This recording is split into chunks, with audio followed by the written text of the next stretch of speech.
Les apports de la loi climat et résilience sont nombreux. Pour les travaillistes, on peut les circonscrire à 3. On a une avancée majeure sur le CSE, le comité social et économique. On a également une anticipation de la mutation du droit du travail s'agissant de l'emploi face à la transition écologique qui se dessine. Et enfin, nous avons des dispositions sur la mobilité décarbonée qui vont plus ou moins renforcer celle existant dans la loi LOM. Je vais me limiter sur l'apport central de la loi climat et résilience pour nous autres travaillistes, c'est-à-dire la modification des attributions et de la mission du CSE. La mission du CSE a changé pour les grands comités, c'est-à-dire ceux dans les entreprises de plus de 50 salariés. Dorénavant, ils devront prendre en considération l'impact environnemental de l'entreprise. Pour ce faire, les attributions du CSE ont évolué. Le nouvel article L2312-8 du Code du travail indique maintenant que le comité doit être informé et consulté, s'agissant de ses attributions générales, sur l'impact environnemental qu'a les activités de l'entreprise. Et on retrouve une logique analogue pour ce qui est des consultations obligatoires. Alors, si cette avancée est une avancée fondamentale, il faut tout de suite minorer un peu le propos. En effet, il y a des imprécisions dans ce texte qui ouvrent des incertitudes qui peuvent laisser penser que sa force ne sera pas aussi grande que la force symbolique que le texte a déjà. J'en prends un exemple. Qu'est-ce que l'activité de l'entreprise lorsque l'on mesure son impact environnemental?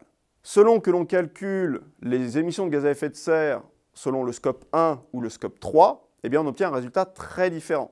On a donc véritablement une incertitude sur la portée réelle du texte. Cette incertitude est renforcée quand on s'intéresse aux moyens pour soutenir l'action environnementale du CSE.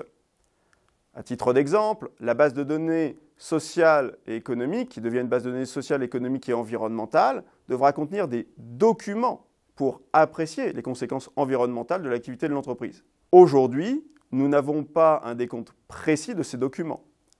Cette incertitude ouvre la voie à un contentieux pour entrave, ce qui serait contre-productif. On espère donc que la Direction générale du travail va fixer une liste de documents pour l'ensemble des entreprises. La formation des membres du CSE, pourtant nécessaire afin qu'ils puissent véritablement apprécier les conséquences environnementales, aujourd'hui n'est vue qu'à minima. Cette formation n'est pas obligatoire, elle peut s'insérer dans la formation économique et la durée de la formation économique n'a pas été allongée pour autant. On regrettera également l'absence d'heures de délégation spécifiques et le fait qu'en matière environnementale, il n'y ait pas d'avis conforme du CSE. On le voit, si on a une forte avancée en ce que maintenant les représentants du personnel vont devoir se pencher sur les conséquences environnementales de l'activité de l'entreprise, on est peut-être encore aujourd'hui dans des petits pas qui ont été critiqués fortement par un ancien ministre de l'écologie. Les principaux risques, c'est que finalement, on n'en fasse rien. Finalement, rien n'est obligatoire, rien n'est complètement nouveau. Et effectivement, quand, d'un point de vue négociation avec les organisations syndicales, c'est un sujet qui est mis un petit peu en avant, tout dépend des interlocuteurs que vous avez en face de vous. Il faut que les organisations syndicales soient formées. Vous avez aussi les élus à former. La négociation se fait également avec l'employeur. Quelle va être l'appétence de l'employeur à négocier plus spécifiquement sur ces sujets-là?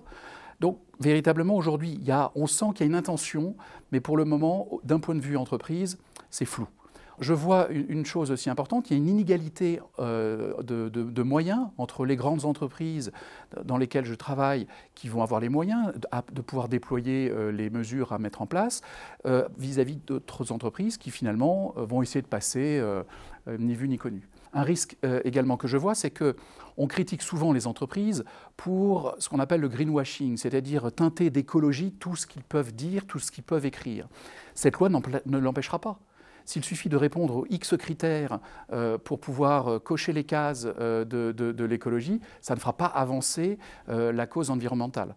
Donc, ce qui est important, et le risque que je vois, c'est qu'il faut des acteurs de part et d'autre qui soient formés et surtout qui prennent ce temps d'avoir systématiquement dans leurs décisions ou dans leurs revendications cette teinture et cette ambition pour lutter contre le réchauffement climatique ou pour lutter contre la pollution des sols, pour lutter contre une dépense inconsidérée d'énergie. Par ailleurs, cette imprécision encore existante, c'est un moyen assez simple finalement pour des organisations syndicales ou un CSE de bloquer ou de chercher à bloquer ou à ralentir une information-consultation.